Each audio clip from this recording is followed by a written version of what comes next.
हरे कृष्ण। पितरों की नाराजगी से भी घर में मांगलिक कार्य नहीं हो पाते।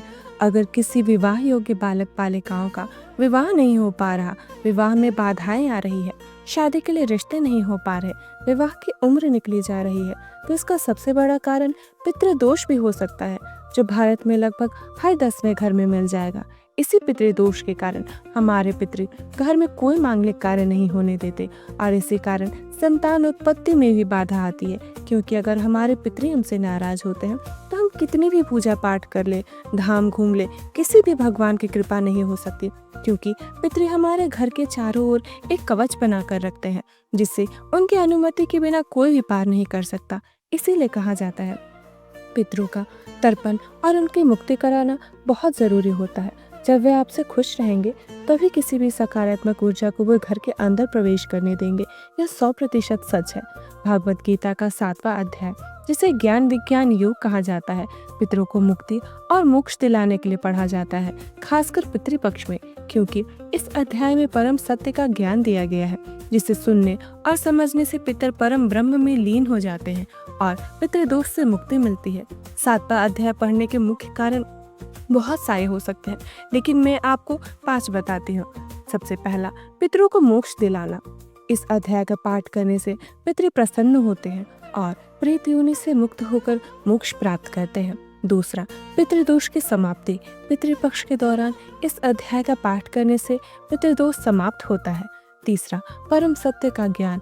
भगवान श्री कृष्ण ने अर्जुन को परम सत्य का ज्ञान दिया, जिसके सुनने से पितरों को शांति और परम ब्रह्म की प्राप्ति होती है। चौथा, श्राद्ध कर्मों का फल। श्राद्ध के दौरान इस अध्याय का पाठ करने और उसका फल पितरों को समर्पित करने से उन्हें तृप्ति मिलती है। पांचवा, सद्गति की प्राप्ति। इस अध्याय के पाठ से पितरों को सद्गति मिलती है। चलिए इसका पाठ कब और कैसे करें। सबसे पहले पितृपक्ष के 16 दिनों में इस अध्याय का पाठ करने का विशेष महत्व बताया गया है। श्राद्ध के समय इस अध्याय का पाठ करके प्राप्त फल को अपने पितरों के नाम से समर्पित करना चाहिए। यदि स्वयं पाठ नहीं कर सकते तो इस अध्याय की कथा का पाठ सुनने से भी पितृ तृप्त होते हैं।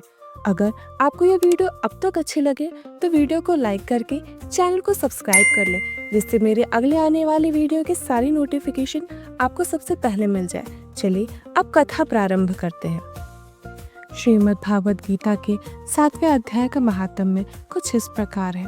भगवान शिव कहते हैं, हे पार्वती, अब मैं 7वें अध्याय का महात्म्य बतलाता हूँ, जिसे सुनकर कानों में अमृत भर जाता है।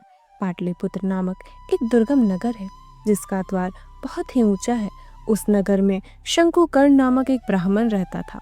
उसने वैश्य वृत्ति का आश्रय लेकर बहुत धन कमाया, किंतु न तो कभी पितरों का तर्पण करता था और न ही देवताओं का पूजन करता था। वह धन की लालच से धनी लोगों को ही भोज दिया करता था। एक समय की बात है, उस ब्राह्मण ने अपना चौथा विवाह करने के लिए पुत्रों और बंधुओं के साथ यात्रा की। मार्ग में आधी रात के समय जब वह सो रहा था, तब एक सर्प ने कहीं से आकर उसके बाह में काट लिया। उसके काटते ही ऐसी अवस्था हो गई कि मणि, मंत्र और औषधि आदि से भी उसके शरीर की रक्षा न हो सकी। तत्पश्चात कुछ ही क्षणों में उसके प्राण पखेरु उड़ गए और वह प्रेत बन गया। फिर बहुत समय के बाद वह प्रेत सर्प योनि में उत्पन्न हुआ। उसका मन धन की वासना से बंधा हुआ था। उसने पूर्व वृत्तांत को स्मरण करके सोचा, मैंने घर के बाहर करोड़ों की संख्या में अपना जो धन गाड़ रखा है, उससे इन पुत्रों को वंचित करके स्वयं ही उसकी रक्षा करूंगा। सांप की योनि से पीड़ित होकर पिता ने एक दिन स्वप्न में अपने पुत्रों के समक्ष आकर अपना मनोभाव बताया।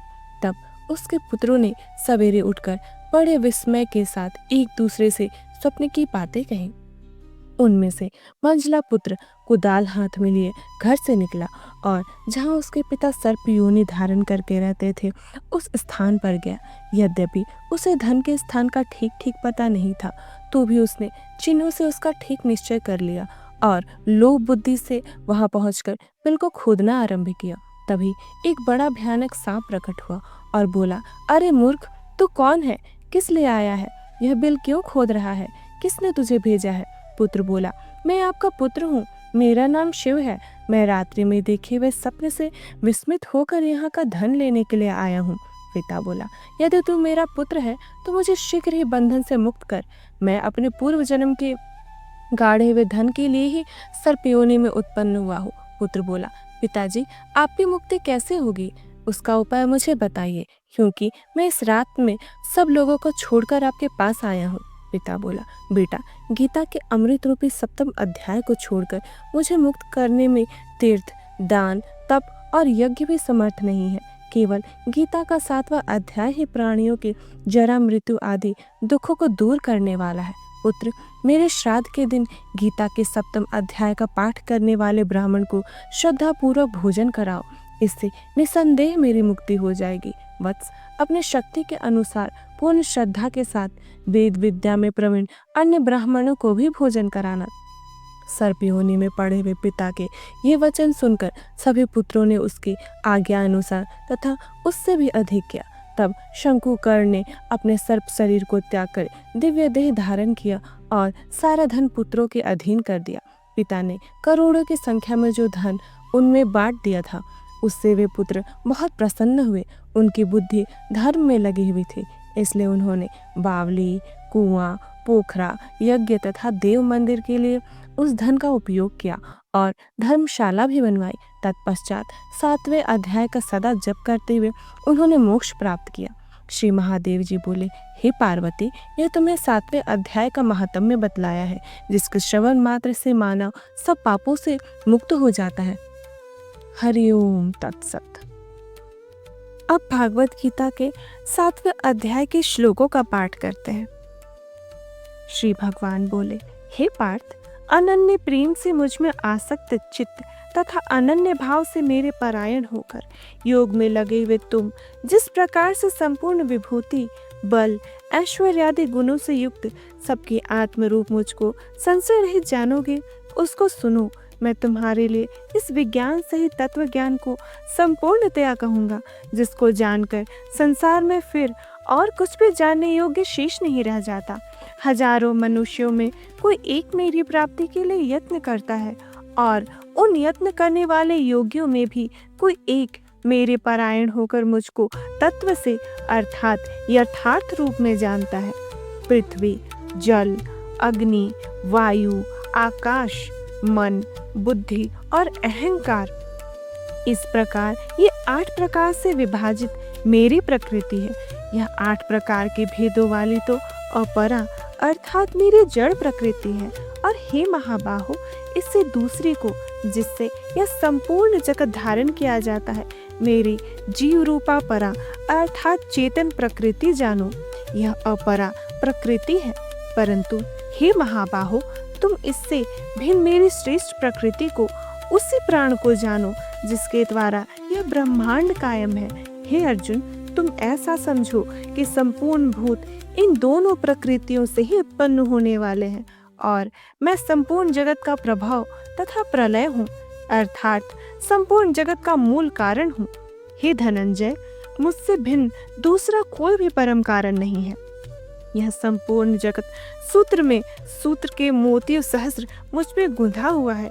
हे अर्जुन, मैं जल में रस हूँ, चंद्रमा और सूर्य में प्रकाश हूँ, संपूर्ण वेदों में ओंकार हूँ, आकाश में शब्द तथा पुरुषों में पुरुषत्व हूँ। मैं पृथ्वी में पवित्र गंध और अग्नि में तेज हूँ तथा संपूर्ण भूतों में उनका जीवन हूँ और तपस्वियों में तप हूँ। हे अर्जुन, तुम संपूर्ण भूतों का सनातन बीज मुझको ही जानो। मैं बुद्धिमानों की बुद्धि और तेजस्वियों का तेज हूँ। हे भरत श्रेष्ठ, मैं बलवानों का आसक्ति और कामनाओं से रहित बल अर्थात सामर्थ्य हूँ और सब भूतों के धर्म के अनुकूल अर्थात शास्त्र के अनुकूल काम हूँ। और भी जो सत्व गुण से उत्पन्न होने वाले भाव है और जो रजोगुण से होने वाले भाव है, उन सबको तुम मुझसे ही होने वाले हैं ऐसा जानो, परंतु वास्तव में उनमें और मैं और वे मुझ में नहीं हैं।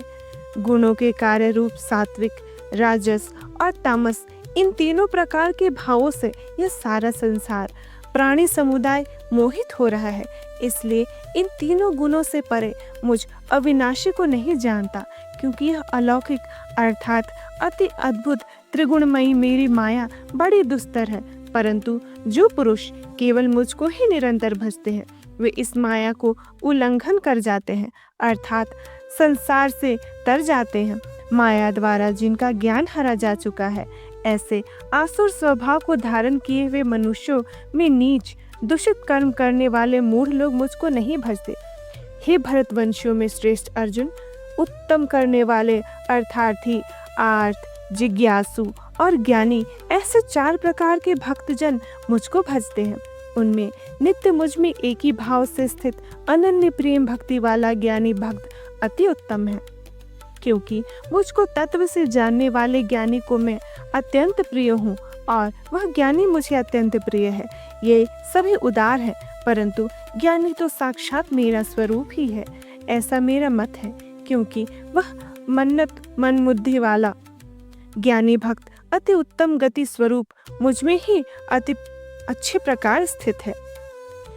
बहुत जन्मों के अंत के जन्म में तत्व ज्ञान को प्राप्त पुरुष सब कुछ वासुदेव ही है। इस प्रकार मुझको भजता है वह महात्मा अत्यंत दुर्लभ है। उन भोगों को कामना द्वारा जिनका ज्ञान हरा जा चुका है, वे लोग अपने स्वभाव से प्रेरित होकर उस नियम को धारण करके अन्य देवताओं को भजते हैं, अर्थात पूजते हैं। जो साकाम भक्त जिस देवता के स्वरूप को श्रद्धा से पूजना चाहता है, उस भक्त की श्रद्धा को मैं उसी देवता के प्रति स्थिर करता हूँ। वह पुरुष उस श्रद्धा से युक्त होकर उस देवता का पूजन करता है और उस देवता से मेरे द्वारा ही विधान किए हुए उन इच्छित भोगों को निसंदेह प्राप्त करता है, परंतु उन अल्प बुद्धि वालों का वह फल नाशवान होता है तथा वे देवताओं को पूजने वाले देवताओं को प्राप्त होते हैं और मेरे भक्त चाहे जैसे भी भजे, अंत में वे मुझको ही प्राप्त होते हैं। बुद्धिहीन पुरुष मेरे अनुत्तम अविनाशी परम भाव को न जानते हुए मन इंद्रियों से परे मुझ सच्चिदानंद घन परमात्मा को मनुष्य की भांति जन्म कर व्यक्ति भाव को प्राप्त हुआ मानते हैं। अपनी योग माया से छिपा हुआ मैं सबके प्रत्यक्ष नहीं होता, इसलिए यह अज्ञानी जन समुदाय मुझ जन्म रहित अविनाशी परमेश्वर को नहीं जानता, अर्थात मुझको जन्मने मरने वाला समझते हैं। हे अर्जुन, पूर्व में व्यतीत हुए और वर्तमान में स्थित तथा आगे होने वाले सब भूतों को मैं जानता हूँ, परंतु मुझको कोई भी श्रद्धा भक्ति रहित पुरुष नहीं जानता। हे भरतवंशी अर्जुन, संसार में इच्छा और द्वेष से उत्पन्न सुख दुख आदि द्वंद्व रूप मोह से संपूर्ण प्राणी अत्यंत अज्ञता को प्राप्त हो रहे हैं, परंतु निष्काम भाव से श्रेष्ठ कर्मों का आचरण करने वाले जिन पुरुषों का पाप नष्ट हो गया, वे रोग द्वेष जनित द्वंद्व रूप मोह से मुक्त दृढ़ निश्चयी भक्त मुझको सब प्रकार से भजते हैं। जो मेरे शरण होकर जरा और मरण से छूटने के लिए यत्न करते हैं, वे पुरुष उस ब्रह्म को, संपूर्ण आध्यात्म को, संपूर्ण कर्म को जानते हैं। जो पुरुष अधिभूत और अधिदेव सहित तथा अधियज्ञ सहित मुझे अंतकाल में भी जानते हैं, वे युक्त चित्त वाले पुरुष मुझे जानते हैं, अर्थात प्राप्त हो जाते हैं। ओम श्री हरि तत्सत। यही था भागवत गीता के 7वें अध्याय का पाठ। अगर आपको ये वीडियो पसंद आई हो तो इसे लाइक करें, शेयर करें और चैनल को सब्सक्राइब करें। धन्यवाद।